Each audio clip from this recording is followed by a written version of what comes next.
So, kamusta po mga ka-Streetwise? Ako po si Takero Miyamoto at welcome po sa aking munting channel.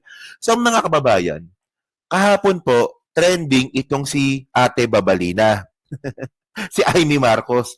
Kasi nga po, siya po ay umalis o kumalas na dito po sa alyansa na senatorial slate na binuo ng kanyang kapatid na si PBBM. So, anong nangyari po dito, no? Kahapon lang po siya nag-announce na aalis na siya. Pero ang totoo nito, in a couple days before, nangangampanya na po siya mag-isa. Nagkakaravan na po siya mag-isa. At ang nakakatawa dito mga ka-streetways, no, nilalangaw po yung caravan ni Amy Marcos. O karma mo yan.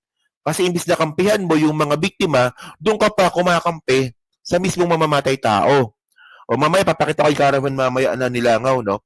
So para makuha natin yung point mga ka-streetways, no, ito, no, ito po yung nangyari po kahapon. Sabi dito, kumala si Senator Amy Marcos sa alyansa para sa Bagong Pilipinas dahil sa hindi pagkakasundo ng ilang hakbang at pananaw ng gobyerno. O, yan ha. So, alam nyo, ang gusto ko sabihin dito, di ba, oposisyon ka na pala. Isipin mo yan ha, kapatid mo, na wala namang ginawang hindi maganda sa ngayon, bigla ka mag-oposisyon. So, ano bang rason? Ano ba yan? Inggit pa sa katawan yan kasi panganay ka ang naging presidente, kapatid mo. O ang tingin mo sa sarili mo kasi magaling ka kasi. Actually, hindi. Sa totoo lang, hindi ka magaling. Oo. O, yung pagsuporta mo pa lang na imbis na ang kampihan mo mga biktima, ang kinampihan mo pa yung mamamatay tao. O. So, continue natin sabi dito, samantala, nanguna pa rin ang ilang kandidato ng administrasyon sa pagkasenador sa pinakahuling survey ng SWS na sinagawa matapos ang pag-aresto kay dating Pangulong Rodrigo Duterte. So good news pa rin. Di ba? So kahit nga po na umalis na nga si Amy Marcos, good news pa rin po kasi nga po, yung mga senatorial slate po ng ating administrasyon, nangunguna pa rin. So ngayon mga ka-streetways, ito po yung video na sinasabi ko. Ito, nangyari na ito nung nakarang araw pa to Pero dito po, nilangaw po talaga si Amy dito. Ano nyo to? No? Oh. Wala. Si Amy yan, ha? Si Amy yan, ha? Nang nagkaravan, mga kababayan, walang pumansin. Oh. Oh, di ba? Wala talagang dinadaanan lang siya ng mga tao. Oh. And actually, mga kababayan, kung meron man ako kabibiliban kay Amy Marcos, actually, nakakabilib din yung pagiging tanga niya. Sa totoo lang, actually kasi, hindi ka pwedeng namamangka sa dalawang ilog. Ngayon po, sa takbo ng politika po natin ngayon, pag dilaw ka. Pag pula ka. Pag green ka. Hindi pwedeng ganun ka. Oh. So, talaga paninindigan talaga ni Amy Marcos kahit na alam niyang hindi ito naging maganda sa kanyang political career sa ngayon, ilalaban niya pa po talaga. O, di ba? Oh.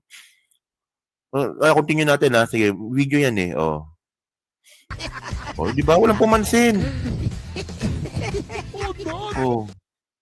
Amy Marcos na yan kapatid ng presidente Oh. So ngayon mga streetwise kung titinan ngayon natin tong statement nga po ni Amy Marcos, tinan nyo to Ito, balikan natin to. So ito yung sabi niya. So ito, galing ito sa mismo Facebook page nyo to Doon galing yan Wait lang. So ito, basahin natin to So sabi niya dito pahayag sa pagkalas sa alyansa, di ba? Sa patuloy nilang pagbanggit ng executive privilege at sub-judice rule, kahit sa mga pagkakataong walang malinaw na kaugnayan ang mga ito sa tanong na binabato, ewan ko bang dito kay Amy, ang mga kinakatawan ng gobyerno sa pandinig ng Senado noong nakaraang linggo ay mistulang nagtatago ng mahalagang katotohanan. Di ba? Paulit-ulit nilang hirit, sumusunod lamang ang bansa sa pandaigdigang kasunduan. Pero ang hayagang pagtatakip sa katotohanan ay lalo lamang nagpapalakas ng hinala na maaring nalabag ng saligang batas, di ba? At nabawasan ang ating soberanya, gago talaga sa pagka-aresto kay dating Pangulong Rodrigo Roa Duterte. Okay. So ngayon, alam niyo ba ang point ko dito mga kababayan? Diba? Una sa lahat, akala ko ba recess? Kasi mga ka-streetwise, hindi lang po nakakaalam, Bakasyon po ngayon yung legislative natin. Bakasyon po ngayon yung Kongreso at saka yung Senado. Oh. So anong reason ng bakasyon? Election vacation, di ba? Election period. Oo. Kaya nagkaroon po ng break sa Senado kasi nga po election period. Tandaan natin mga kababayan, si Amy Marcos po, di ba tumatakbo po yung senador. So ang recess po na to ay para sa kanya. Technically ganun. Di ba? So ang point dito, may oras pala. May oras pala, kaya palang gawan ng paraan.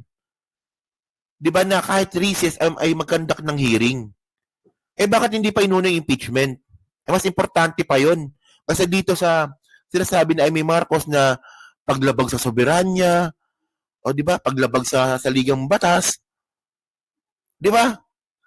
Mayroong oras pala sa mga ganyang klaseng mga nonsense. Mga kababayan, ang point natin dito, hindi na po mapapauwi si Digong kahit anong gawin po ng Pilipinas. Mapapauwi na po si Digong, di ba? Ang pwede pong mapauwi kay Digong, depende po ito sa hatol ng ICC. Tatapusin ba ng ICC yung kaso? Ma-acquit ba siya? Or bigyan ng interim? Wala pong, kaya sabi ko nga sa inyo mga kababayan, walang kwenta po itong hearing na ginawa ni Amy Marcos.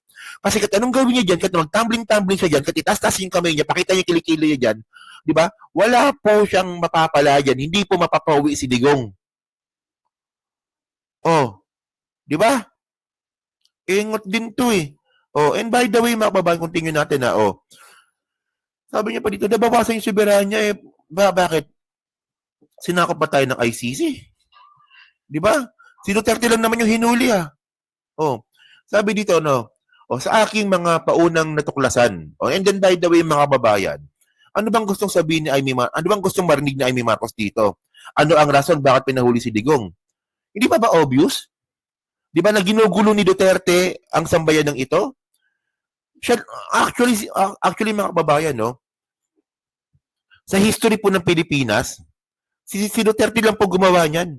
Noong natapos yung termino, nagparali ng gulo sa susunod na administrasyon. Di ba? Nag-udyok ng kudeta. Nangihikayat na huwag magbayad ng tax ang mga Pilipino. Nangihikayat na huwag magpadala ang mga OFW. Si Digong lang po gumawa niyan nung natapos yung termino niya. So ano bang gusto malaman ni Amy? Ano ang pinakarason kung bakit pinahuli si Digong? Napakasimple lang. Nagiging bantaan na po sa seguridad ng bansa itong si Amy. Si Digong, sorry. Itong si Digong. Di ba? Ingot talaga to, no? So continue natin to. Sabi dito, sa aking mga paunang natuklasan na ilalahad ko sa mga dating na araw, ito may ilalahad na, malinaw na may mga hakbang na ginawa ang administrasyon na salungat sa aking mga paninindigan at prinsipyo. Dahil dito, hindi ko na magagawang mangampanya at tumulong sa iisang entablado kasama pa ang ibang kasapi ng alyansa tulad ng aking sinabi mula sa simula ng panahon ng halalan, mananatili akong independyente. Ang pinakarason pala ni Amy mga babayan, kaya po siya kumalas, kasi po meron daw po siyang ibubulgar regarding doon sa ginawa niyang hearing na napakawalang kwenta. Di ba? Higit sa anumang political na pakinabang, dapat manaig ang soberanya ng bansa at ang tunay na katarungan para sa bawat Pilipino. Yun naman pala eh. Tangina talaga si Amy. So, hindi, pasensya na, Kaya, minsan kasi sumasabit yung pagmumura ko kasi nakakainis. So, ang gusto pala ni Amy, katarungan sa bawat Pilipino. Dapat diniretso mo na. Ang gusto mo katarungan para kay Duterte. Paano na to mga kababayan ito? Ito nangyari ito doon sa interview namin sa mga biktima ng tukhang. Tingnan niyo, papanoorin niyo to.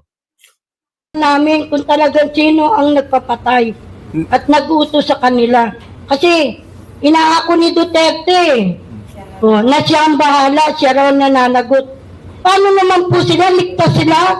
Ang sarap ng buhay nila samantalang yung pinatay nila, 7 taon na po. Wala kaming justisya, Ngayon na lang. Paano na ngayon, Amy Marcos, itong mga nakausap namin na mga naulila nung panahon nga po ng tukhang? 7 taon na po sila. Ni kaso po, ni Blatter. Police Blatter, wala. Ni death certificate, wala. Paano uusad ang kaso? Ayun ba, nagawan mo ng paraan? Ayun ba, pinakilaman mo? Di ba? Po kami nagkaroon. Nay, nung namatay yung kamag-anak nyo, di ba pumunta kayong presinto? Na-blatter ba yun? Hindi po kami pinablatter. Nyo? Yan sinasabi Ganito ko eh. po yun. Nung namatay po yung asawa ko, hindi po kami binigyan ng police report. Death Kaya- certificate po nung nakalagay sa death Death certificate po, iba po ang nakalagay. Ayan, o. Anong nakalagay? Atake sa puso. Kita mo, napakasinungaling talaga. Hindi. O di ba nakita mo to, Aimee? Ito ba napakilaman mo ba to? Ito ba nagkaroon ka ba ng concern dito? Ito malinaw namatayan. Di ba sa utos nga ni Digong? Oh, nung namatayan, nung binaril nga po ng pulis, humihingi po ng police blatter ang mga kawawang mga biktima. Hindi binigyan.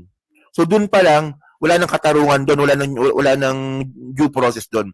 Ang malupit pa dito, nung humingi po sila ng death certificate, ang nakalagay, atake sa puso. Kahit po na merong tingga sa ulo, kahit meron pong bala sa ulo. Oh, ngayon kung due process naman pala pinag-uusapan natin dito, kung katarungan naman pala pinag-uusapan natin dito, kung kukumpara mo kay Digong, si Digong meron pa siyang pagkakataon para ipaglaban yung sarili niya sa ICC. Itong mga kawawang mga biktima na to, wala. Dito sa Korte ng Pilipinas. Oh, ikaw naging senador ka from 2019 hanggang ngayon. Ni isang hearing wala kayong ginawa dyan sa Senado para kausapin itong mga biktima ng panahon nga po ng Tokhang. O nagkaroon kayo ng hearing tungkol diyan, pumabor pa kay Digong. O di ba?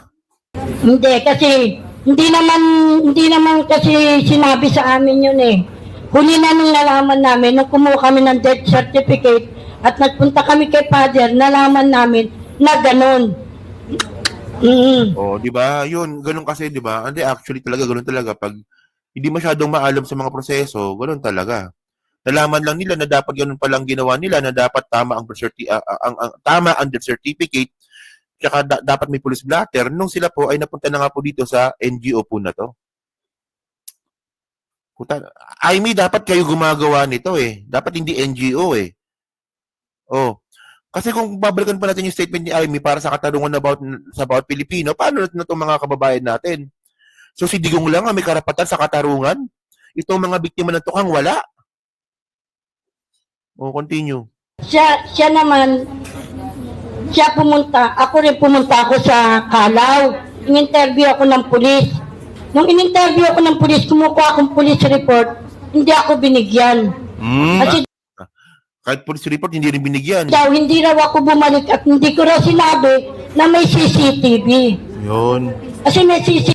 O, diba? So, napakasinungaling po talaga ni Naalala ko, nagbanggit nito si Bato eh. Na kompleto daw po yung police blatter, kompleto daw yung death certificate, no? So ngayon, ang point natin dito, no, kung babalikan natin tong video po natin ni Aimee Marcos na siya po nilangaw dun po sa kanyang caravan mag-isa, alam na natin to. Yan, no? Wala to. O, di ba? O, ang mangyayari dito mga babayan, di ba? Deserve po ni Aimee Marcos, no, na huwag manalo. Deserve po ni Aimee Marcos na wag niya makuha ang mga boto po natin. 'Di ba? Actually ako nagtataka lang talaga ako no na may mga loyalista pa rin po talaga na iboboto si Aimee. Well, karapatan niyo 'yan, 'di ba? Hindi ko naman kayo masisi. Pero ang sabi ko nga dito, ano pa bang rason para iboto si Aimee? Bigyan niyo pa ako ng isa pang rason para iboto si Aimee. Baka nga naman siguro mayroon pang dahilan para siya ay maging senador. Pero base po sa mga nangyayari po ngayon, hindi niya na po talaga deserve, 'di ba, na iboto nating mga Pilipino. 'Di ba? So 'yun mga kababayan, no. So kayo po, no, ano pong masabi niyo nga po dito sa 'di ba, sa pagkalas nga po ni Aimee Marcos at ngayon, 'di ba, siya pa ngayon na mayabang, 'di ba? Walang 'yan, no, pero ewan ko ba. No, by the way mga kababayan, balota. Number 134 sa balota, ABP, ang bumbero ng Pilipinas, no? Kaya nasa ko. So, dyan po sa team replay, mga kababayan, no? Ano nga po masabi nyo nga po dito kay Aimee Marcos. So, comment na po sa baba. Binabasa ko pong lahat yan. At syempre, dyan po sa team replay, pa-like, pa-subscribe. At kung di naman kalabisan, pa-share na rin po ng video po na to. So, thank you mga ka-streetways, no? So, kita na lang ulit tayo sa susunod nating content. So, thank you, salamat, and bye-bye.